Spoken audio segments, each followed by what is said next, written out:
할렐루야. 오늘 말씀의 제목은 노아의 신앙입니다. 얼마 전 미국의 대법원에서 충격적인 판결이 있었습니다. 그것은 동성결혼을 합법적으로 인정한다는 판결이었습니다. 5대4의 표결로 간신히 통과되기는 했지만 동성결혼은 이제 미국에서 합법적인 결혼으로 인정받게 되었습니다. 성경을 손에 얹고 대통령 취임 선서를 했던 오바마 대통령은 예전부터 동성결혼을 찬성하고 지지했기 때문에 저는 그다지 기대하지 않았습니다. 그렇지만 이번 대법원 판결은 그것과는 다른 것이었습니다. 공식적인 법적 효력이 발생하기 때문에 동성애나 동성결혼을 타락한 죄악이라고 가르치거나 설교를 했다가는 고발당할 수도 있게 되는 것입니다.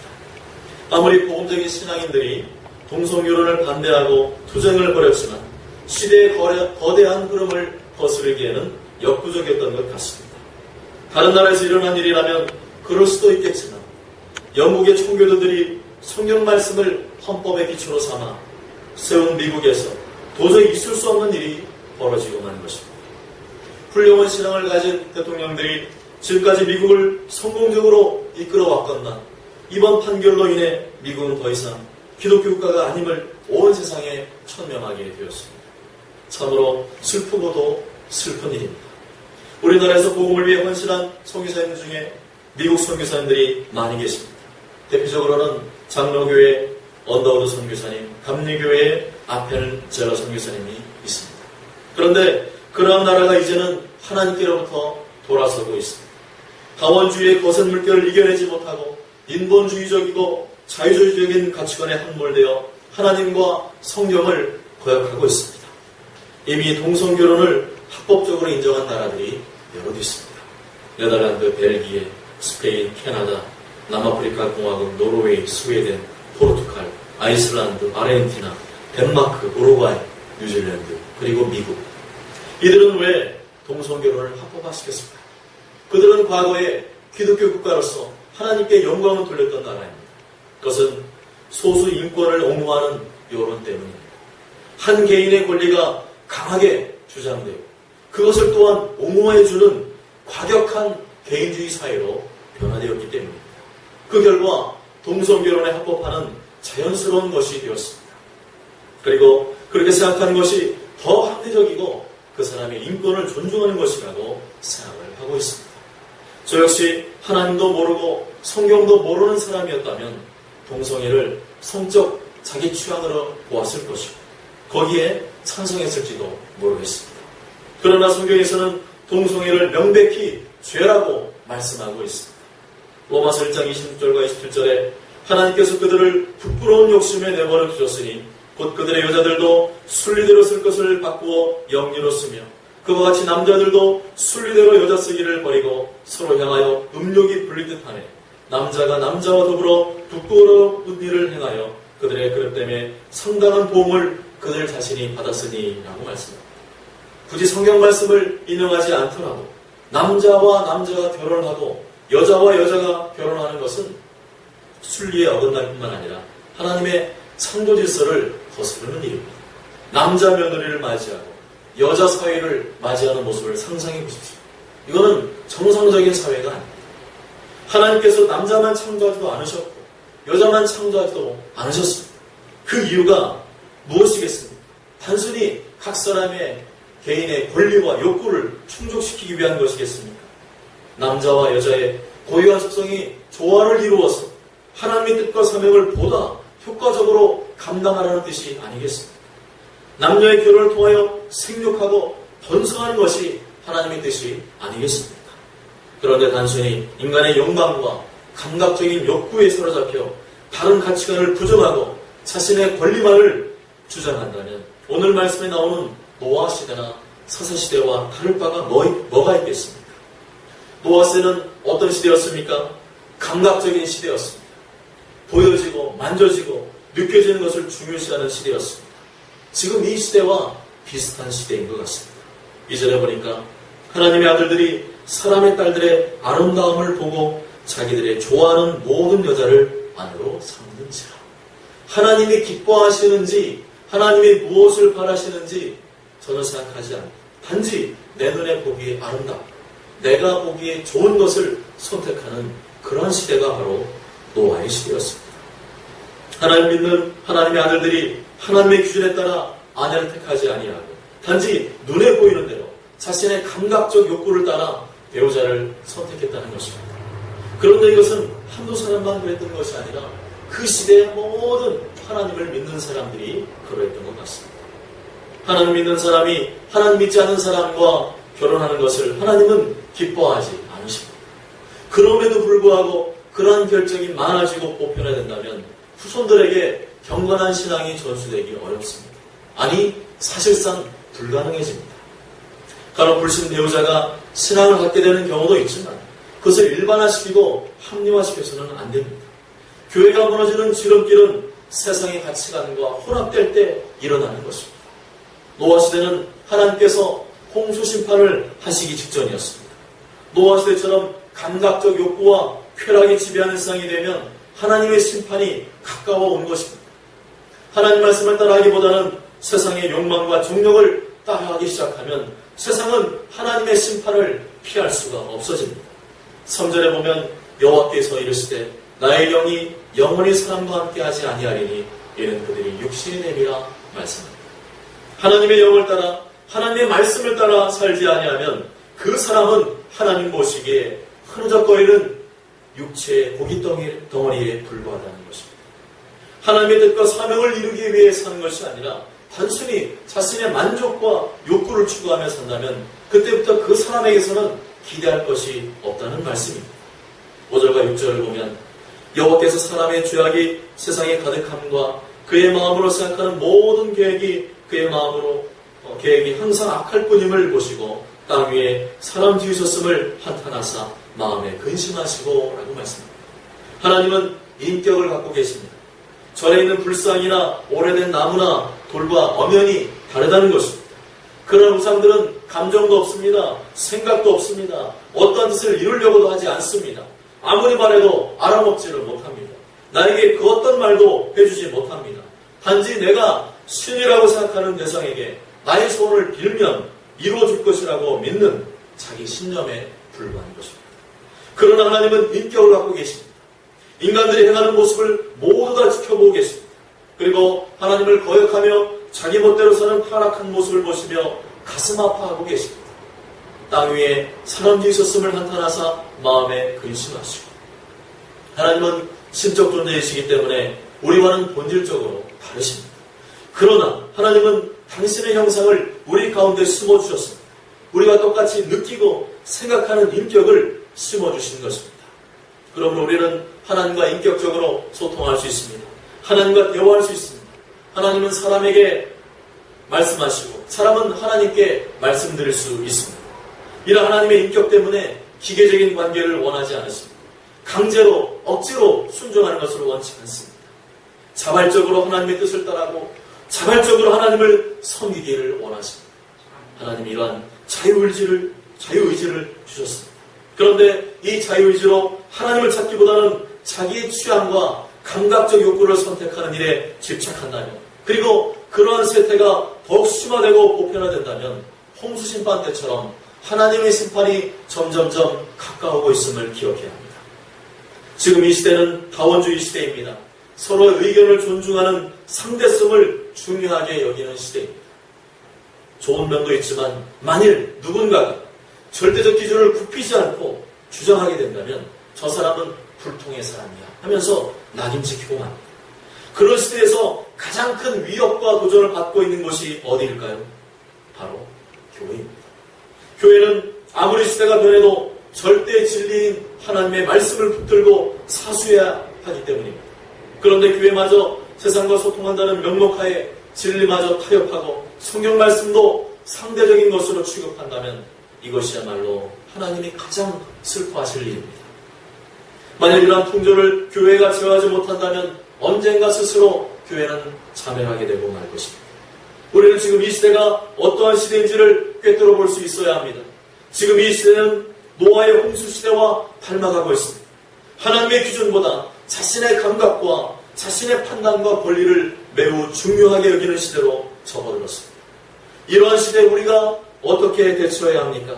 성경 속에서 어떤 인물이 이러한 타락한 시대에서 신앙을 지키면서 하나님을 기쁘시게 했습니까? 바로 오늘 본문에 나오는 노아입니다. 노아는 아주 타락하고 부패한 시대 속에서 하나님께 인정받은 인물입니다. 노아의 신앙이 도대체 어떠했길래 그것이 가능했는지 오늘 말씀을 통하여 함께 살펴보기를 원합니다. 9절에 보면 노아는 의인이요 당대의 완전한 자, 그는 하나님과 동행하였으며라고 말씀하고 있습니다. 여기서 의인이라는 말은 노아가 완벽하게 하나님의 뜻대로 살았다는 의미가 아닙니다. 그런 사람은 이 세상 어디에도 없습니다. 이것은 상대적인 의미입니다.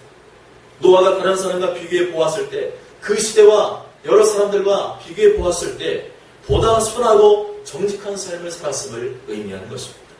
노아는 홍수판 이후로 포도주에 취하여 장막 안에서 벌거벗었습니다. 부끄럽고 창피스러운 일이었습니다. 그런데 이 사건만 보고 노아가 의롭다고 말하는 것은 잘못되었다. 심지어는 성경에 오류가 있다, 문제가 있다고 말하는 것은 뭘 잘 모르고 하는 얘기입니다. 하나님은 각 시대의 환경과 상황을 고려하시어 각 사람을 평가하십니다. 시대마다 각 사람이 처한 환경은 모두가 다릅니다. 또한 같은 시대에 살고 있다 해도 이 사람이 처한 환경과 저 사람이 처한 환경은 다릅니다. 예를 들어서 성격 좋은 사람과 일하는 사람, 성격 더러운 사람과 일하는 사람, 좋은 환경 속에서 일하는 사람과 그렇지 않은 환경 속에서 일하는 사람의 처지를 하나님께서 똑같이 보실까요? 그렇지 않습니다. 좀 더 높은 조건, 좀 더 좋은 조건 속에 있는 사람에게는 좀 더 높은 수준을 요구할 것이고, 좀 더 어려운 조건 속에서 있는 사람에게는 보다 관대하게 대하실 것입니다. 사람이 몰려오는 대형교회와 젊은이가 다 떠난 농어촌 교회를 똑같이 보지 않으신다는 것입니다. 마치 6살짜리 아이에게 고등학교 수학 문제를 출제하고서 너는 이것도 못 푸냐고 다그치지 않는 것처럼 하나님께서도 각 사람의 상황과 수준을 고려하여서 상대적으로 공평하게 평가하고 계시다는 것입니다.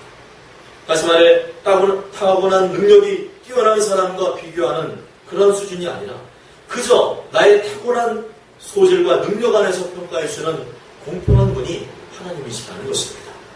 마태복음 25장에 나오는 달란트의 비유가 바로 그것입니다. 주인이 어떤 사람에게는 5달란트를, 어떤 사람에게는 2달란트를, 어떤 사람에게는 1달란트를 주고 타국에 떠났을 때 나중에 모든 사람에게 10달란트를 기대하지 않았습니다.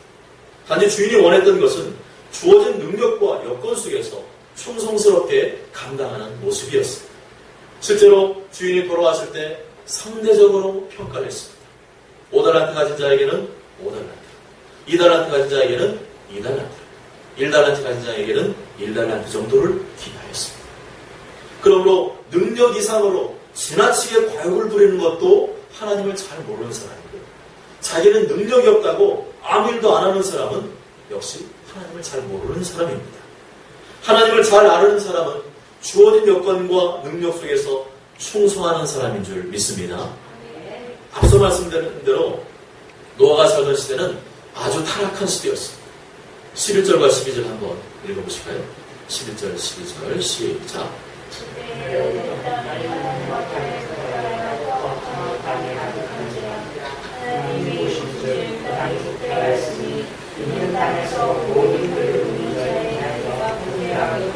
아멘.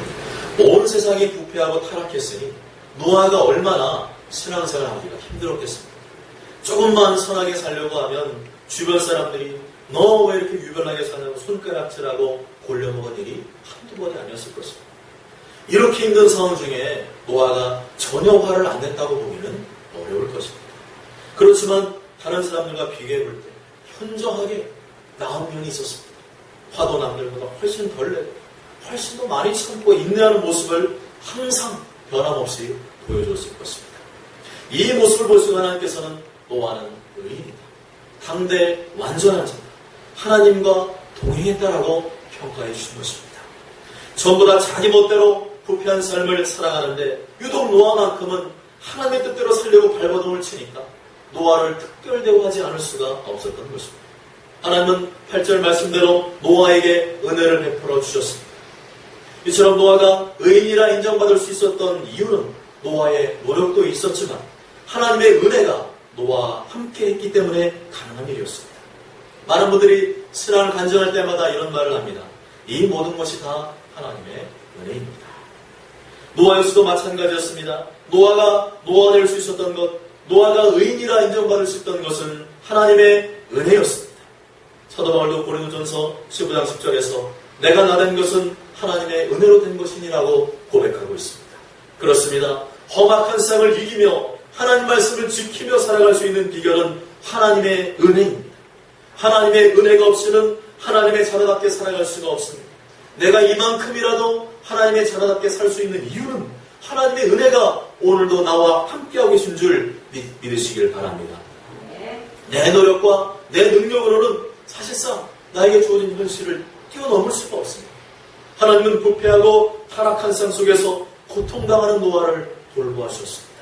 노아의 힘만으로는 악한 세상을 이겨낼 수가 없음을 너무나 잘 아시기 때문에 그에게 감당할 수 있는 은혜를 베풀어 주셨습니다. 그런데 노아가 단순히 하나님의 사람이었기 때문에 은혜를 받은 것은 아니었습니다. 하나님의 자녀가 되는 것은 하나님의 전적인 은혜입니다. 그렇지만 그 이후로도 하나님의 은혜를 끊임없이 경험하며 살 수 있는 이유는 노아가 하나님의 뜻대로 살았기 때문이 아니겠습니까? 당시에도 하나님의 아들들이 있었습니다. 그렇지만 그들은 모두 다 세상 길로 걸어갔습니다. 하나님의 뜻보다는 자기 뜻을 앞세워 세상과 타협했습니다. 그들은 하나님께 기쁨이 되기보다는 아픔과 근심을 안겨주었습니다. 그러나 노아는 달랐습니다. 많은 사람이 하나님을 거스르고 심지어 믿음의 사람들도 그릇된 길로 걸어갈 때 묵묵히 노아만큼은 하나님의 뜻을 쫓아 살아갔습니다. 그렇습니다. 노아 같은 삶을 살기 위해서는 다른 사람을 의식하지 않는 온전한 순종이 필요합니다. 22절에 보면 노아가 그와 같이 하여 하나님이 자기에게 명하신 대로 다 준행하였더라. 7장 5절에 노아가 여호와께서 자기에게 명하신 대로 다 준행하였더라라고 말씀합니다. 다른 사람은 전부 다 왼쪽을 선택하는, 나만 오른쪽을 선택하는 일은 쉬운 일이 아닙니다. 외로움과 두려움을 감수해야 합니다. 사람은 본래부터 주변 상황과 환경을 무시할 수 없는 사회적 존재이기 때문에 일본 사람들은 일본어로는 와, 우리말로는 화라는 정신을 매우 중요하게 여깁니다. 화라는 한자는 오날 받자를 씁니다. 서로 조화를 이루지 못하고 튀는 것을 아주 싫어합니다. 지금 일본이 우경화되는 원인도 여기에 있다고 생각합니다. 국가적으로 우경화되는 방향으로 흘러가면 본인은 싫어도 주변 사람들과 국민을 굉장히 의식합니다. 그래서 억지로라도 거기에 동조하는 집단주의 성향이 일본 사람들에게 있습니다. 이것은 정도는 다르겠지만 모든 나라에서도 마찬가지입니다. 시대의 대사라는 것이 있습니다. 그것과 반대 방향으로 가는 것은 엄청난 저항을 감수하는 일입니다. 우리 그리스도인들에게는 더 많은 저항들이 있습니다. 악한 세력과의 영적인 전쟁이 있습니다. 하나님 말씀대로 살고 내 신앙을 지키려고 하면 할수록 더 큰 저항을 만나게 되는 것입니다. 그런 일들이 요즘 들어 점점 더 많아지고 점점 더 강해지고 있습니다. 이러한 때 우리는 노아의 발자취를 걸어가야 됩니다. 노아는 하나님의 명령을 따라 방주를 짓기 시작했습니다. 내가 이제 심판할 터인데 너는 방주를 지어. 모든 사람들이 먹고 마시고 안목의 정욕과 이상의 자랑에 취하여 살 때 외롭게 노아는 방주를 만들었습니다. 자기들과 다르게 사는 모습을 보며 정신이 이상하다고 손가락질을 당했을 것입니다. 그러나 묵묵히 참고 인내하며 오랜 기간 동안 노아는 방주를 만들었습니다. 7장 1절 말씀에 이 세대에서 내가 내 앞에 의로움을 내가 보았습니다. 말씀합니다. 이 세대 가운데 너만이 내 명령에 따르고 준행하는 유일한 사람이다 라는 것이었습니다. 하나님 말씀 따르기 위해 세상 사람들로부터 당하는 고난과 어려움도 기꺼이 감수하는 노아의 모습을 지켜보시고 의롭다 인정하신 것입니다. 이렇게 시대가 혼탁할수록 다른 사람을 의식하지 않는 순종이 더욱더 요구됩니다. 평소에는 다른 사람과 소통하며 좋은 관계를 유지해야 되겠지만 세상과 충돌하는 가치관을 만날 때 홀로이 외길을 걸을 수 있어요. 이 길이 바로 예수님이 걸어가신 길이요 십자가의 길인 줄 믿습니다. 예수님은 수많은 사람들의 인기를 한몫에 받으셨지만 그것을 일부러 피하셨습니다. 그것이 예수님이 이 땅에 오신 목적이 아니었기 때문입니다. 그런 세상 유혹에 빠지면 사명감도 잃어버리고 정체성도 잃어버리고 비틀거리며 살게 될 것을 너무나 잘 아셨기 때문입니다. 예수님은 인간을 향한 넘치는 사랑과 긍휼로 받아주시고 품어주시고 치유하시고 가르쳐주셨죠. 하나님의 진리의 말씀과 십자가 앞에서는 결코 타협하지 않으셨습니다. 예수님이 이 땅에 오신 이유가 십자가에서 온 인류를 죄를 대신하여 속죄의 제물로 바쳐지는 것입니다. 그것에서 물러서는 것은 결코 하나님의 뜻이 아니었습니다. 가장 가까운 제자들도 예수님을 이해하지 못했습니다. 사람들이 나를 이해해 줄 것을 기대하는 것은 온전하지 못합니다. 베드로가 뜯어 말리고 제자들이 뜯어 말렸지만 예수님은 베드로를 향하여 사탄아 내 뒤로 물러가라 하면서 심하게 책망하셨습니다. 그렇습니다. 때로는 아무도 이해하지 못하는 길을 걸어갈 때가 있습니다. 노아와 같이 나에게 맡기신 사명과 뜻을 이루기 위해서는 주변에 모함과 핍박이 있어도 감수할 수 있어야 합니다. 노아가 외롭게 방주를 지었던 것처럼 말입니다. 사랑 여러분, 말씀을 마무리합니다.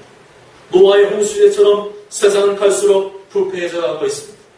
동성애를 합법적으로 인정하는 시대를 우리는 살고 있습니다. 절대 진리를 부인하고 있습니다. 점점 더 신앙생활하기 어려운 상황으로 바뀌어가고 있습니다. 그렇지만 노아처럼 하나님 뜻대로 살기 위해 발버둥치는 사람에게는 하나님께서 감당할 수 있는 은혜를 주시는 줄 믿습니다. 그 어떤 시대, 그 어떤 환경에 있다 할지라도 감당할 수 있는 은혜를 오늘도 내일도 부어진 줄 믿으시길 바랍니다. 저는 모두가 예수님 다시 오시는 그날까지 주어진 여건과 능력 안에서 충성을 다하심으로 말미암아 하나님의 풍성하신 은혜와 축복을 늘 경험하시길 주님의 이름으로 간절히 축복합니다. 기도합니다.